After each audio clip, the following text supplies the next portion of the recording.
सत श्री अकाल, सलाम, राधे राधे, राम राम। कैसे हो मेरे प्यारे बच्चों? होली की हुल्लड़, रंग और गुलाल तो खूब उड़ रहा है, लेकिन साथ साथ में थोड़ी सी पढ़ाई करना भी जरूरी है। दोस्तों, ये क्लास जो मैं आप लेने जा रहा हूं, हम लोग 12 बजे से रोज टेंस पढ़ते हैं। टेंस की बेसिक की क्लास चल रही है। कल की क्लास में भी मैंने कुछ इंपॉर्टेंट क्वेश्चंस करवाए थे और आज की क्लास में भी हम कुछ इंपॉर्टेंट क्वेश्चंस ही देखेंगे।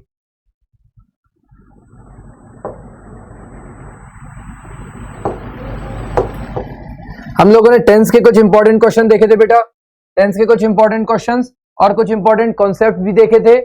और ये जो मैं क्वेश्चंस आपको करवा रहा हूं जो कल की क्लास में हुए थे वो बहुत इंपॉर्टेंट है। क्वेश्चन रिपीट हो या ना हो, लेकिन कॉन्सेप्ट रिपीट जरूर होता है। मैं फिर से एक बार बता दूं, क्वेश्चन रिपीट हो ना हो, कॉन्सेप्ट रिपीट होता है। अगर एक कॉन्सेप्ट को आप बहुत अच्छी तरीके से पढ़ लेते हैं तो उसी कॉन्सेप्ट पर बेस बहुत सारे क्वेश्चन आ जाते हैं। कल की क्लास मेरी आपने देखी होगी। कल मैंने this is the first time, second time, third time के साथ प्रेजेंट परफेक्ट का यूज कैसे होता है वो बताया था। सबऑर्डिनेट कंजंक्शन के बाद कौन सा टेंस नहीं आता वो बताया था। फिर this is, it is time, it is about time के साथ कौन सा टेंस बनता है ये बताया था।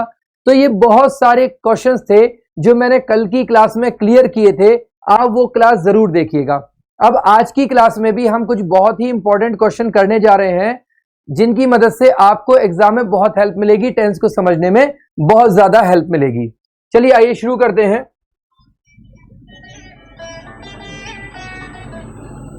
ठीक है, देखिए शुरू करते हैं हम। ये question number 1 and 2, question number 3 and 4, question number 5 and 6 ये ऑलरेडी कल की क्लास में हम सॉल्व कर चुके बेटा। क्वेश्चन नंबर 6 तक हम लोग कल की क्लास में ऑलरेडी सॉल्व कर चुके हैं। अगर आपने कल की क्लास नहीं देखी है तो वेरी इंपॉर्टेंट क्लास, आप वो क्लास जरूर देख लीजिए। ठीक है, ये क्वेश्चन नंबर 6 तक हम लोगों ने कल की क्लास में कर लिया था। अब आज हम कल की क्लास से आगे की कहानी शुरू करेंगे। क्वेश्चन नंबर 7 से शुरू करेंगे। ठीक है बेटा, क्वेश्चन नंबर 7 से शुरू करेंगे हम लोग। ठीक है, चलिए देखिए क्वेश्चन नंबर 7 क्या लिखा है। Since he came to Delhi, जब से वो दिल्ली आया है, since he came to Delhi he did not gone to London to continue his further studies. ये सेंटेंस है। ठीक है, अब होता क्या है इस सेंटेंस के अंदर, आपने क्वेश्चन देख लिया, फिर से देख लीजिए। सिंस ही केम, ये सेकंड फॉर्म है। ठीक है, to Delhi he did not, ये डिड आ गया। Gone to London to continue his further studies. एक बार आप अंदाजा लगाइए, यहां पर गेस करिए क्या होगा, या किसी को आंसर मालूम है? देखो बेटा, यहां पर होता क्या है कि ज्यादातर लोग क्या देखते हैं कि डिड के बाद में वर्ब की फर्स्ट फॉर्म आनी है। बिल्कुल सही बात, डिड के बाद में वर्ब की फर्स्ट फॉर्म आनी है। लेकिन यहां पर जो गॉन लिखा हुआ है ये तो थर्ड फॉर्म है ना।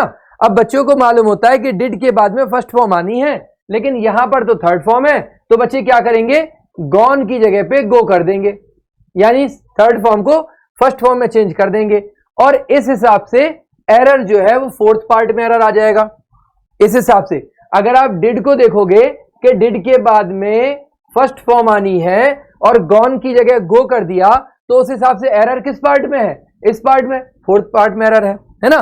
और इस तरह के क्वेश्चन करने के बाद बच्चे श्योर हो जाते हैं कि भाई एक नंबर तो, एक क्वेश्चन तो हमारा सही हो गया, क्योंकि उन्हें कॉन्सेप्ट रटा हुआ है कि डिड के बाद फर्स्ट फॉर्म। बच्चों को क्या कॉन्सेप्ट रटा हुआ है कि डिड के बाद में फर्स्ट फॉर्म आनी है। अब जब डिड के बाद फर्स्ट फॉर्म आनी है तो गॉन की जगह गो कर दिया, लेकिन ये आंसर गलत हो जाएगा, ये आंसर गलत हो जाएगा। ठीक है, इस सेंटेंस में गॉन की जगह गो नहीं करेंगे, ये गॉन बिल्कुल सही लिखा हुआ है, बल्कि इस डिड को हम क्या करेंगे, इस डिड को हम लोग हैज में चेंज करेंगे। किस में चेंज करेंगे, हैज में। यानी डिड के अकॉर्डिंग फर्स्ट फॉर्म नहीं करना, बल्कि इस डिड को हैज में चेंज करना है।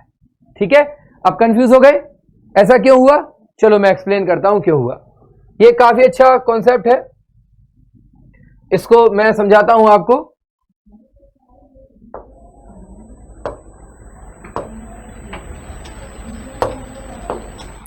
इसको मैं आपको समझाता हूं कि क्यों हुआ।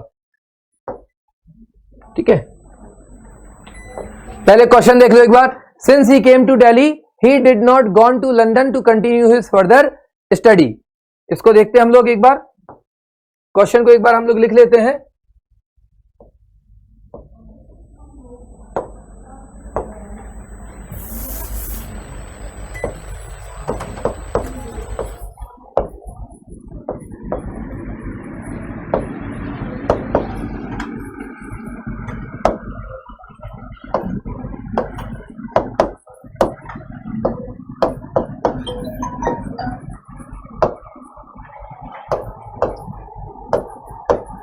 ये क्वेश्चन मान लेते हैं, ठीक है। Since he came to Delhi he did not gone to London.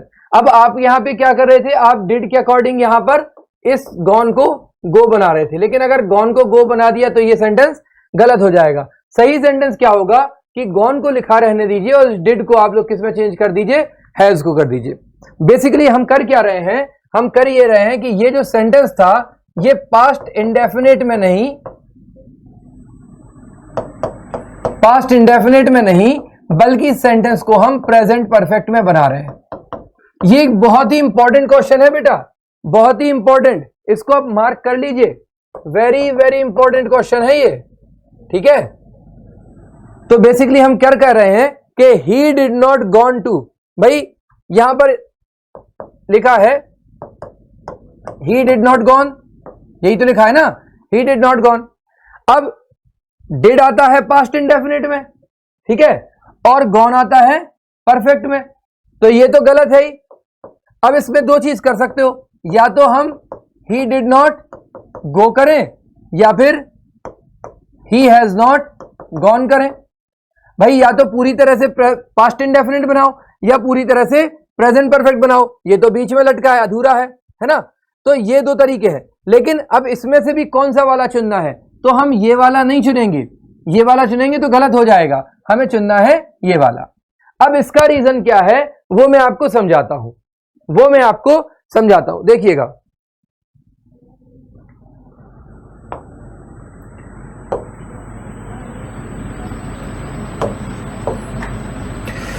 देखो बेटा, मैंने आपको पिछली क्लासेस में टाइम एक्सप्रेशन पढ़ाया था,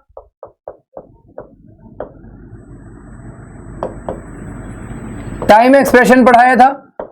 टाइम एक्सप्रेशन क्या होता है, सिंस,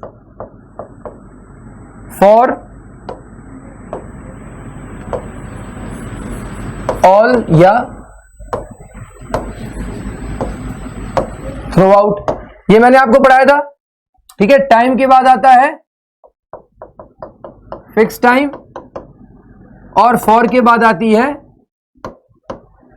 ड्यूरेशन, ये मैं पढ़ा चुका हूं आप लोगों को, ठीक है।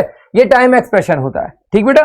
अच्छा, टाइम एक्सप्रेशन का यूज होता कहां है, टाइम एक्सप्रेशन का यूज हम लोग करते हैं प्रेजेंट परफेक्ट, या प्रेजेंट परफेक्ट नहीं बल्कि इसको हम लोग लिखते हैं परफेक्ट टेंस में या फिर परफेक्ट कॉन्टिन्यूअस टेंस में।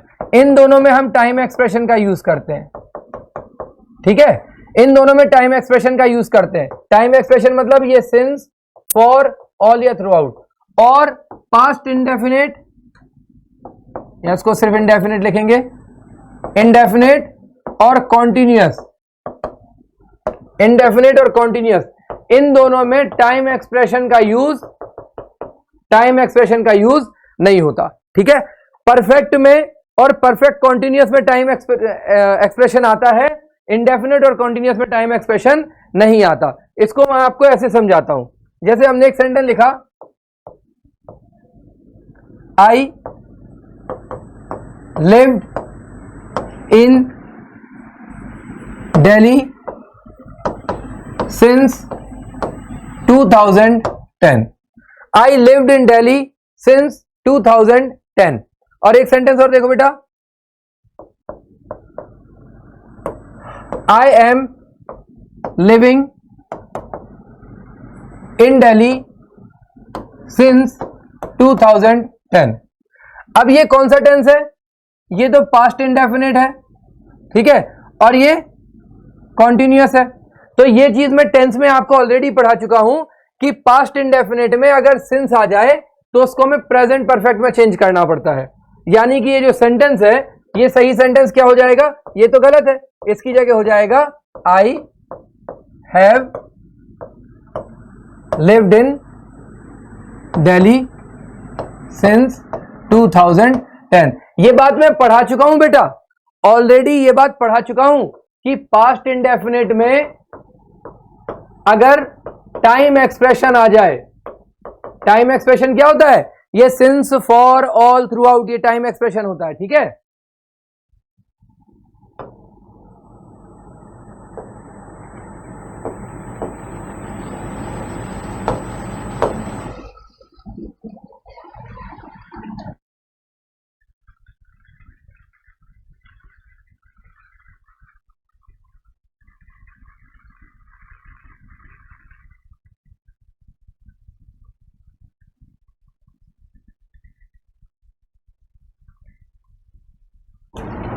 हाँ जी, तो पास्ट इंडेफिनिट में अगर टाइम एक्सप्रेशन आ जाए, टाइम एक्सप्रेशन क्या होता है, टाइम एक्सप्रेशन होता है since, for, how long, all, through out, ये टाइम एक्सप्रेशन होता है।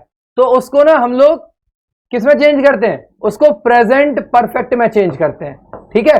किस में चेंज करते हैं, प्रेजेंट परफेक्ट में। ये बातें मैं ऑलरेडी पढ़ा चुका हूं, पिछली टेंस की क्लासेस में ऑलरेडी पढ़ा चुका हूं, अभी सिर्फ रिवाइज करवा रहा हूं, ठीक है। इसी तरह से ये टेंस है, I am living in Delhi since 2010, ठीक है। तो ये सेंटेंस भी गलत है, क्योंकि प्रेजेंट कॉन्टिन्यूअस में भी हमने देखा ना कि इंडेफिनिट और कॉन्टिन्यूअस में टाइम एक्सप्रेशन का यूज नहीं होता, ठीक है। तो यहां पर भी इस सेंटेंस को परफेक्ट कॉन्टिन्यूअस में चेंज करेंगे, तो ये हो जाएगा I have been living in Delhi since 2010। इतनी बात समझ में आ गई। तो ये वाला सेंटेंस समझ में आया आपको, I lived in Delhi since 2010। अब इन चीजों से हम लोग लिंक करते हैं अपना सेंटेंस, ठीक है। क्या करते हैं, जैसे मान लीजिए एक सेंटेंस है, अब मेरी बात समझना, ये बड़ी इंपॉर्टेंट बात समझाने जा रहा हूं, इसको ध्यान से समझना, ठीक है।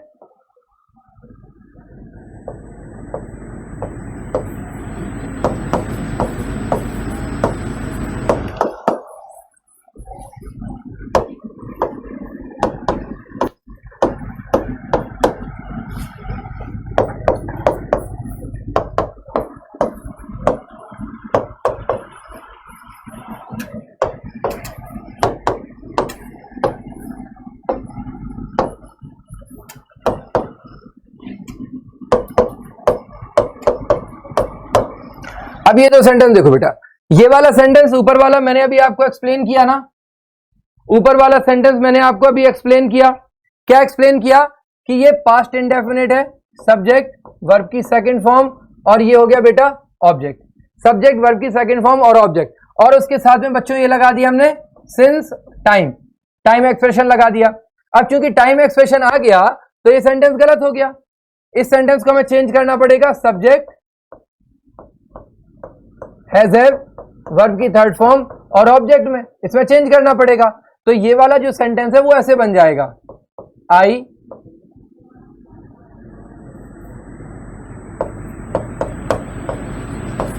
क्या बन जाएगा, I have lived in Delhi, ये बन जाएगा, I have lived in Delhi, ये बन जाएगा, ठीक है। क्योंकि पास्ट इंडेफिनिट में टाइम एक्सप्रेशन आ गया तो उसे किसमें चेंज करेंगे, प्रेजेंट परफेक्ट में। अब देखो सेम चीज है बेटा, यहां पर ये सेम चीज है, यहां पर I lived in Delhi, I lived in Delhi since, वही सिंस जो यहां पे था वही सिंस, यू लेफ्ट पटना। बस फर्क इतना सा आ गया बच्चों कि यहां पर सिंस के बाद दिया गया है टाइम, यहां पर सिंस के बाद दिया है टाइम, और यहां पर सिंस के बाद दी है एक क्लॉज, सब्जेक्ट वर्ब की सेकंड फॉर्म और ऑब्जेक्ट, ठीक है।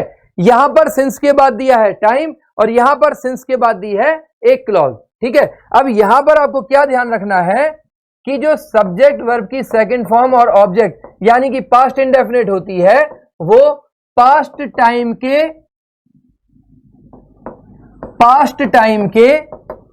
इक्विवेलेंट होती है। सब्जेक्ट वर्ब की सेकंड फॉर्म प्लस ऑब्जेक्ट किसके इक्विवेलेंट होती है, पास्ट टाइम के इक्विवेलेंट होती है। मतलब पास्ट का समय अगर बताना है तो समय की जगह हम एक पास्ट इंडेफिनिट क्लॉज भी लिख सकते हैं। तो सब्जेक्ट वर्ब की सेकंड फॉर्म और ऑब्जेक्ट यानी कि पास्ट इंडेफिनिट जो है वो पास्ट टाइम के इक्विवेलेंट होता है। एक ढंग से और समझ लो कि पास्ट इंडेफिनेट टेंस, उसका यूज हम लोग पास्ट का समय बताने के लिए कर सकते हैं। ठीक है, तो देखो यहां भी पास्ट के बाद समय लिखा है और यहां पे भी सिंस के बाद समय ही लिखा है। ये भी समय है और ये भी समय है, बस फर्क इतना है कि यहां पर समय सीधा सीधा लिख दिया गया और यहां पर समय को एक पास्ट इंडेफिनेट क्लॉज के द्वारा दिखा दिया गया। तो ध्यान रखना कि जो पास्ट इंडेफिनेट क्लॉज होती है वो पास्ट टाइम के ही इक्विवेलेंट होती है। ठीक है, अब बात समझो आप। हमने लिखा I lived in Delhi since 2010 और I lived in Delhi since you left Patna. तो देखो पास्ट इंडेफिनिट है, पास्ट इंडेफिनिट है। ठीक है, पास्ट इंडेफिनिट के बाद टाइम एक्सप्रेशन है, पास्ट इंडेफिनिट के बाद टाइम एक्सप्रेशन है। बस कंफ्यूजन इतनी सी हो जाती है कि सिंस 2010 ये तो लोगों को सीधा सीधा समझ में आ जाता है, लेकिन सिंस यू लेफ्ट पटना इसमें कंफ्यूजन हो जाती है। तो ध्यान रखना, सिंस के बाद टाइम हो या सिंस के बाद पास्ट इंडेफिनिट हो, ये दोनों बातें एक ही होती हैं, ये दोनों बातें एक ही होती हैं। ठीक है, तो जब इसमें टाइम एक्सप्रेशन है तो इसको हमने चेंज किया, इसको हमने चेंज किया प्रेजेंट परफेक्ट में। ठीक है, और ये भी टाइम एक्सप्रेशन है तो इसको भी हम लोग चेंज करेंगे प्रेजेंट परफेक्ट टेंस में, ये भी चेंज हो जाएगा।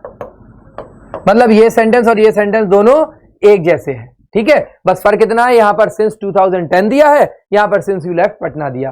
तो फिर एक बार सुन लो कि जो पास्ट इंडेफिनिट क्लॉज होती है वो पास्ट के समय के इक्विवेलेंट ही होती है। ठीक है, इससे मिलता जुलता मैं एक क्वेश्चन और बताता हूं बेटा। पहले जो अपना क्वेश्चन था उसको देख लेते हैं। ये था ना क्वेश्चन, क्वेश्चन नंबर 7 क्या था?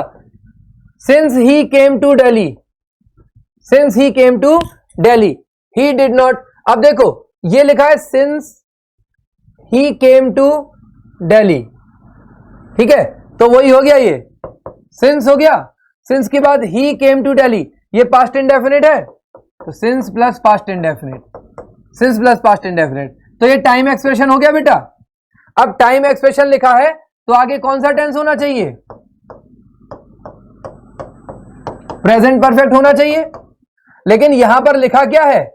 यहां पर लिखा है ही डिड नॉट गॉन लिखा है।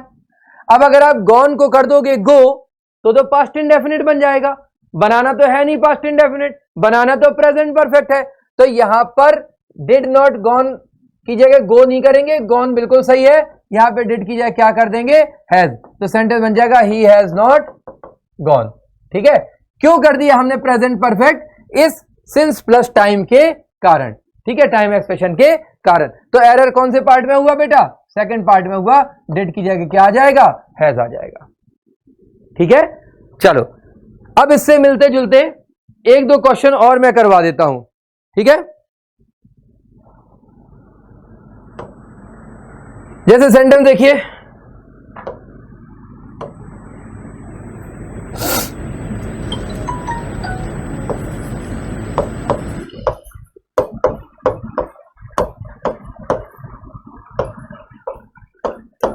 since I have not seen you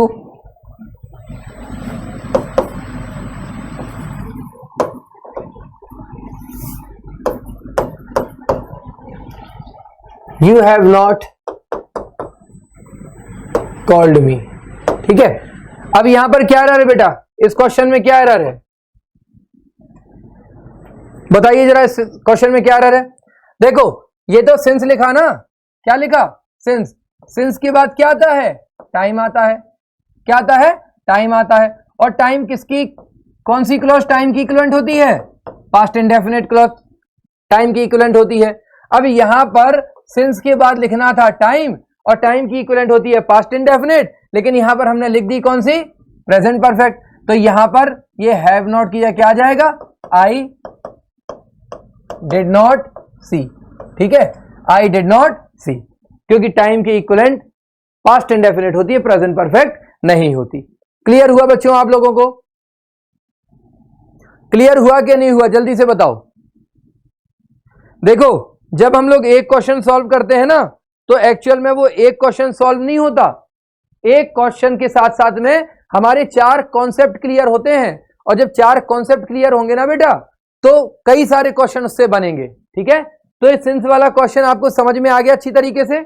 अगर आ गया है तो इसका आंसर करो फिर।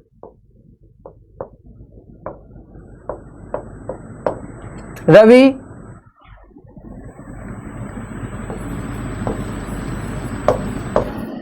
does not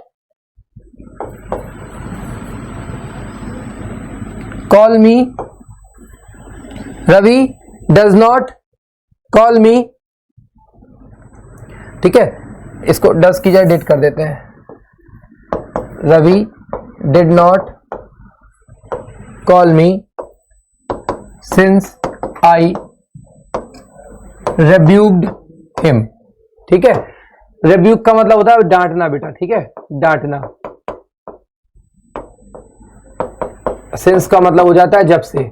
सेंटेंस का मीनिंग क्या हो गया, Ravi did not call me, Ravi ने मुझे कॉल नहीं किया, रवि ने मुझे कॉल नहीं किया जब से मैंने उसे डांटा है, सिंस आई रिब्यूक्ड। तो देखो, अब ये सिंस है। ठीक है, सिंस के बाद आता है टाइम, और टाइम को हम किससे रिप्रेजेंट करते हैं, पास्ट इंडेफिनिट से। तो यहां पे तो सिंस के बाद ये सब्जेक्ट हो गया, ये वर्ब की सेकंड फॉर्म हो गई, ये ऑब्जेक्ट हो गया। पास्ट इंडेफिनिट होना चाहिए था, पास्ट इंडेफिनिट है, बिल्कुल सही है। लेकिन इस टाइम एक्सप्रेशन का यूज कौन से टेंस में होता है, इस टाइम एक्सप्रेशन का यूज होता है प्रेजेंट परफेक्ट में, प्रेजेंट परफेक्ट में। और यहां पे कौन सा टेंस लिखा है, ये लिखा है बेटा पास्ट इंडेफिनिट, तो ये गलत हो गया। अब इसको क्या करेंगे, डिड को तो चेंज करेंगे हैज में, नॉट वैसा का वैसा रहेगा, और कॉल को चेंज करेंगे कॉल्ड में। मतलब सीधी सी बात है कि पास्ट इंडेफिनिट को हमने किस में चेंज कर दिया, प्रेजेंट परफेक्ट में चेंज कर दिया। उम्मीद है ये सिंस वाला पूरा पार्ट आपको समझ में आ गया होगा। चलो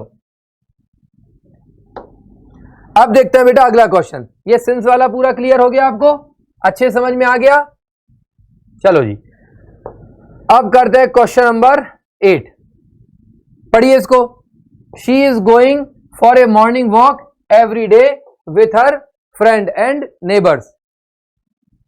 शी इज गोइंग, अब देखो यहां पर क्या लिखा है बेटा, एवरी डे। ठीक है, अब एवरी डे का मतलब क्या हो गया,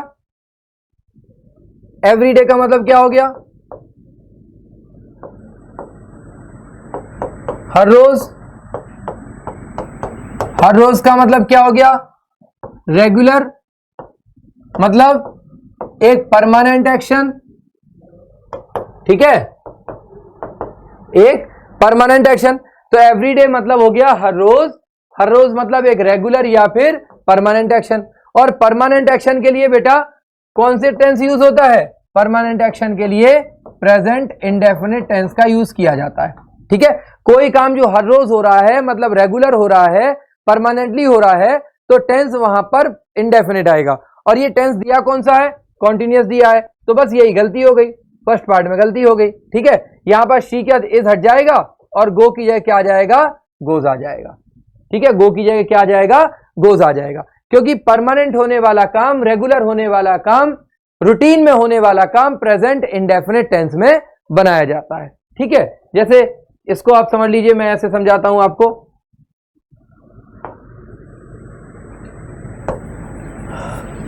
My brother is playing hockey। और दूसरा sentence, My brother is playing hockey every Sunday। ठीक है, तो my brother is playing hockey, मेरा भाई हॉकी खेल रहा है, ये सेंटेंस तो सही है। अब दूसरा sentence, my brother is playing hockey every Sunday, every Sunday मतलब हर इतवार, मेरा भाई हॉकी खेलता है हर इतवार, एवरी संडे। तो ये एक रूटीन हो गया कि नहीं हो गया, मतलब एक रेगुलर काम हो गया कि नहीं हो गया। और जब रेगुलर काम हो गया तो यहां पर कौन सा टेंस आएगा, प्रेजेंट इंडेफिनिट टेंस आएगा। तो ये सेंटेंस कैसा हो गया, गलत। इसको प्रेजेंट इंडेफिनिट में चेंज करेंगे बेटा, तो माई ब्रदर इज हट जाएगा और प्लेइंग की जगह आ जाएगा प्लेज आ जाएगा। क्लियर हुई बेटा बात आप लोगों को?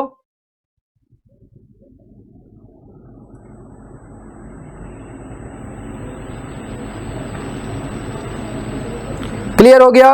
चलो जी बढ़ते हैं हम अपने नेक्स्ट क्वेश्चन की तरफ। क्वेश्चन नंबर 9 देखो, क्वेश्चन नंबर 9, क्वेश्चन नंबर 9 देखो, my teacher told me that India had got freedom इन 1947। जल्दी से बताओ इस क्वेश्चन को।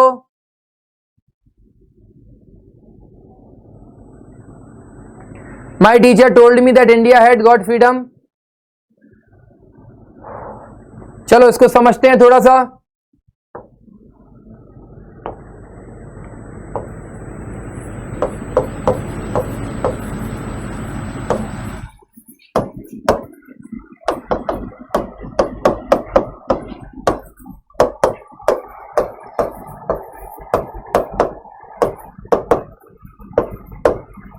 अब देखो बेटा, यहां पर ये जो टेंस दिया है, India had got, subject had, verb की थर्ड फॉर्म, यानी कि पास्ट परफेक्ट दिया है। क्या दिया है? पास्ट परफेक्ट टेंस दिया है। कौन सा टेंस दिया है? पास्ट परफेक्ट टेंस दिया है। अब एक बात समझना बच्चों, मैंने आपको पढ़ाया था ना, अगर आपको याद है, पास्ट परफेक्ट जो है वो पास्ट का पास्ट होता है, पास्ट का पास्ट होता है। पास्ट परफेक्ट जो है वो पास्ट का पास्ट होता है, ठीक है। पास्ट परफेक्ट क्या होता है? पास्ट परफेक्ट पास्ट का पास्ट होता है, ठीक।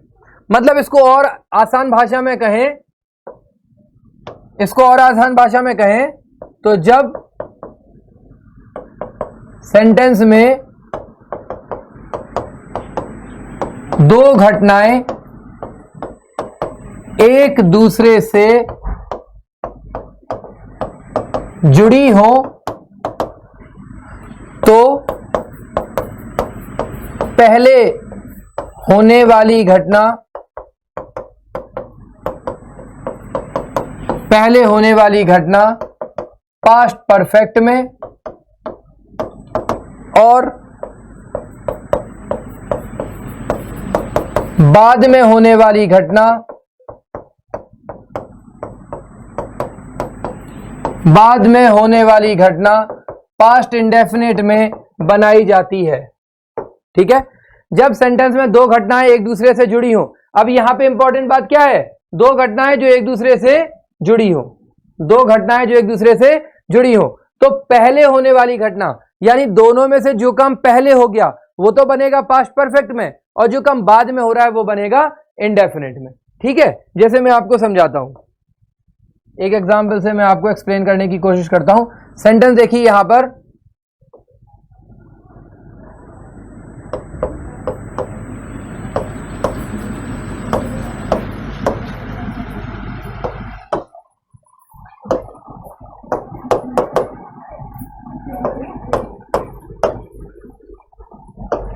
ये सेंटेंस है, व्हेन आई रीच्ड होम, ये वैन हो गया, ठीक है, ये सब्जेक्ट हो गया, ये वर्ब की सेकंड फॉर्म हो गई, ये ऑब्जेक्ट हो गया, मतलब past indefinite, when I reached home.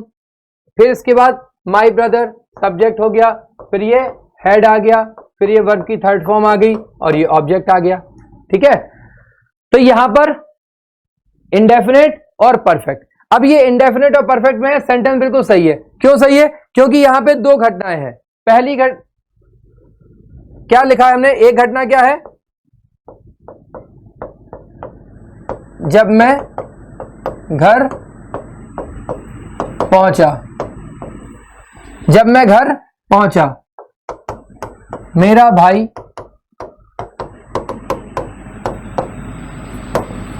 सो चुका था।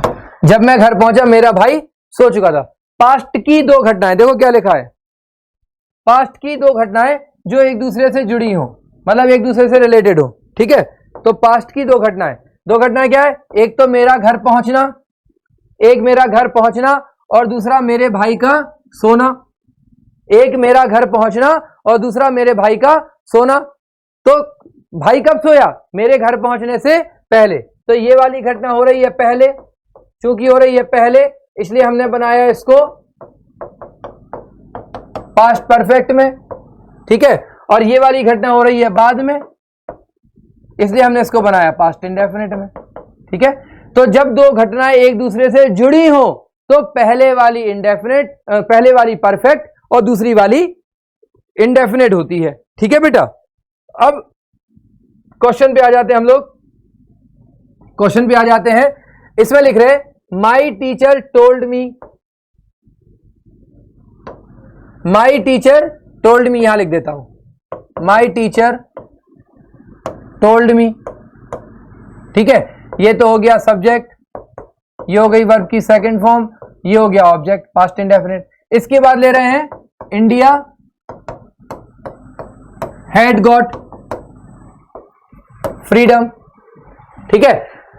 ये ले लिया हमने सब्जेक्ट, ये हो गया हैड, ये हो गई वर्ब की थर्ड फॉर्म और ये हो गया ऑब्जेक्ट। एक इंडेफिनिट में और एक परफेक्ट में, एक इंडेफिनिट में और एक परफेक्ट में। और ऐसा कब होता है, मैंने आपको समझाया, क्या समझाया, जब दो पास्ट की घटनाएं एक दूसरे से रिलेटेड हो। अब एक बात बताइए, दोनों एक दूसरे से, ये वाला रूल कब फॉलो होता है, ये वाला रूल फॉलो तब होता है जब दो घटनाएं एक दूसरे से जुड़ी हो, जब दो घटनाएं एक दूसरे से जुड़ी हो तब ये वाला रूल फॉलो होता है, ठीक है। तो अब एक बात बताओ बेटा, एक बात बताओ मुझे कि यहां पर क्या दोनों घटनाएं जुड़ी हैं, my teacher told me, my teacher told me, मेरे टीचर का मुझे बताना, और इंडिया को फ्रीडम मिलना, मेरे टीचर का मुझे बताना और इंडिया को फ्रीडम मिलना, क्या ये घटनाएं एक दूसरे से जुड़ी हुई हैं, जुड़ी हुई नहीं है। इंडिया को फ्रीडम मिली 1947 में, मेरा टीचर मुझे 50 बातें बताता है, वो एक बात ये भी बता रहा है, तो ये दोनों घटनाएं आपस में जुड़ी हुई नहीं है। इन दोनों घटनाओं का आपस में कोई लिंक मेरे टीचर का मुझे बताने से और भारत को स्वतंत्रता मिलने से आपस में कोई रिलेशन नहीं है। वो तो एक इंफॉर्मेशन है जो मेरा टीचर प्रोवाइड कर रहा है, तो ये दोनों घटनाएं जुड़ी नहीं है। जब ये दोनों घटनाएं जुड़ी नहीं है तो यहां पर पास्ट ऑफ पास्ट, यानी पास्ट का पास्ट, पास्ट का पास्ट वाला रूल यहां पर अप्लाई नहीं होगा। पास्ट ऑफ पास्ट वाला रूल अप्लाई नहीं होगा। पास्ट ऑफ पास्ट वाला रूल क्या है,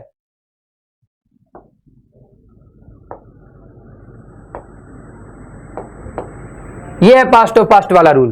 पास्ट ऑफ पास्ट वाला रूल ये है, रूल क्या है कि जब सेंटेंस में दो घटना एक दूसरे से जुड़ी हो तो पहले वाली घटना परफेक्ट में और बाद में होने वाली घटना इंडेफिनिट में बनती है। ये पास्ट ऑफ पास्ट का रूल है। लेकिन ये पास्ट ऑफ पास्ट का रूल कब लगता है, जब वो दोनों घटनाएं एक दूसरे से रिलेटेड हो, ठीक है। लेकिन यहां पर तो वो घटना रिलेटेड है ही नहीं, क्योंकि एक घटना है टीचर का मुझे बताना, एक घटना है टीचर का मुझे बताना और दूसरी घटना है इंडिया को फ्रीडम मिलना। आपस में इन दोनों बातों का कोई लिंक नहीं है। तो जब पास्ट ऑफ पास्ट का रूल ही नहीं लगेगा, जब पास्ट ऑफ पास्ट का रूल ही नहीं लगेगा बच्चों, तो फिर यहां पे पास्ट परफेक्ट बनेगा ही नहीं। तो यहां पर हैड हट जाएगा, ठीक है, हैड हट जाएगा तो बचा यहां पर इंडिया, हैड हट गया तो ये बच गया got freedom, India got freedom, ठीक है। तो ये हो गया हमारा आंसर, यानी कि परफेक्ट को हमने पास्ट इंडेफिनिट में चेंज कर दिया, ठीक है बच्चों।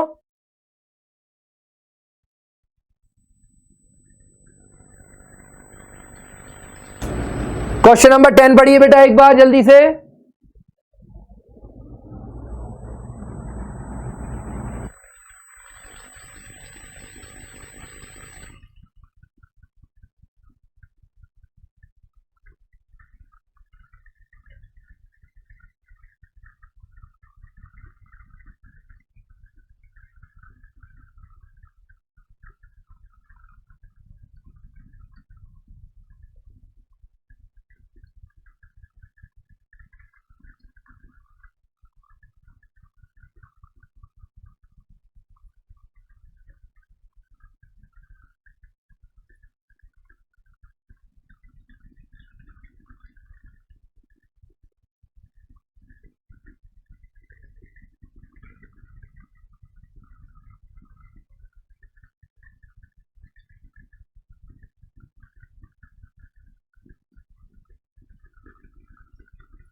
हाँ जी बेटा, तो बताइए क्वेश्चन नंबर 10 समझ में आया आपको? पढ़ा आप लोगों ने?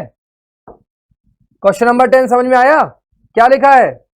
Our new television set comes with A 90 days warranty. Our new television set comes with A 90 days warranty. अब इसमें क्या एरर है बेटा? देखो इसको समझना, बात को समझना। इसको हम लिखते हैं, क्या लिखा है? My TV comes with 90 days warranty, यही लिखा है ना? My TV comes with 90 days warranty. तो बेटा कौन सा टेंस लिखा है? सब्जेक्ट, कम्स क्या हो गई? वर्ब की fifth form, with 90 days guarantee, इसको मान लीजिए आप ऑब्जेक्ट। ठीक है, तो कौन सा टेंस हो गया बेटा? ये हो गया प्रेजेंट इंडेफिनिट टेंस।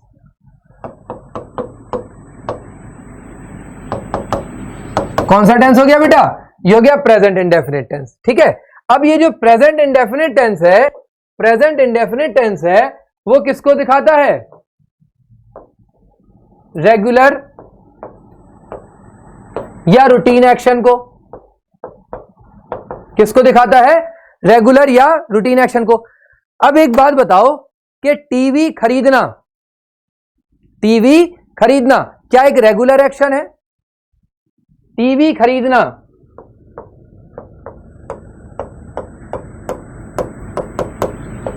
क्या हमारा रूटीन हो सकता है?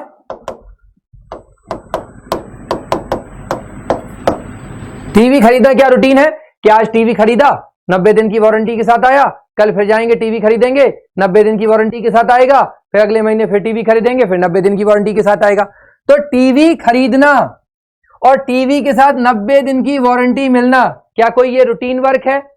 क्या ये रेगुलर होने वाला वर्क है? नहीं ना भाई, टीवी एक बार खरीदा, 90 दिन की वारंटी मिल गई, यही तो होगा ना। इसलिए ये सेंटेंस प्रेजेंट इंडेफिनिट में नहीं बन सकता, क्योंकि ये पास्ट की एक घटना होगी, पास्ट की एक घटना होगी। जैसे मैं आपको एक एग्जांपल से और समझाता हूं। अगर मैं यहां पे लिख दूं, when Reena enters the hall she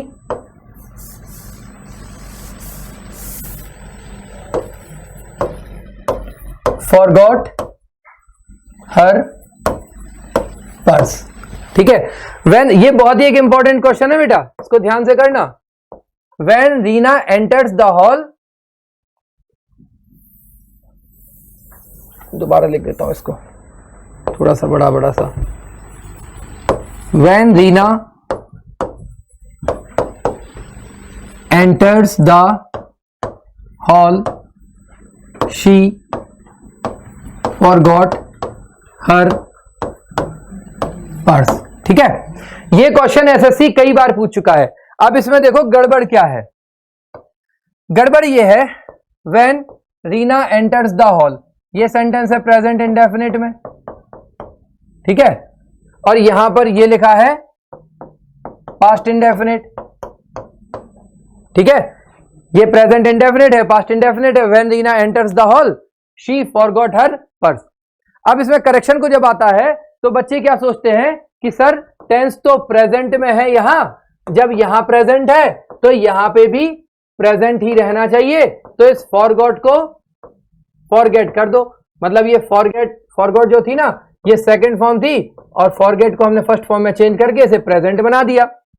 ठीक, लेकिन मान लो हम अगर इसे प्रेजेंट बना दें, फॉरगेट्स कर दें, तो ये क्या मीनिंग हो जाएगा? इसका मीनिंग हो जाएगा when Reena enters the hall she forgets her purse. तो ये पूरा प्रेजेंट इंडेफिनिट हो गया। जब पूरा प्रेजेंट इंडेफिनिट हो गया तो इसका मतलब क्या हो गया? एक रूटीन में होने वाला काम। अब बताओ कि क्या ये रूटीन हो सकता है? रीना बार बार पर्स भूलेगी, हो सकता है। रीना बार बार हॉल में एंटर करेगी, हो सकता है।